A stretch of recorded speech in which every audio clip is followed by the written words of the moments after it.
Hello అండి, అందరికీ నమస్కారం. చూడండి, ఈరోజు నేను టిఫిన్ బయట నుంచి తెప్పించుకున్నాను.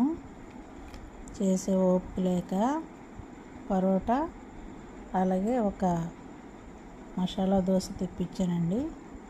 ఆ బిట్టి కూడా మసాలా దోశ సగం పైన తినేసింది. ఈ కర్రీ కొబ్బరితో చేసినటువంటి కర్రీ అండి. ఇది చాలా బాగుంది.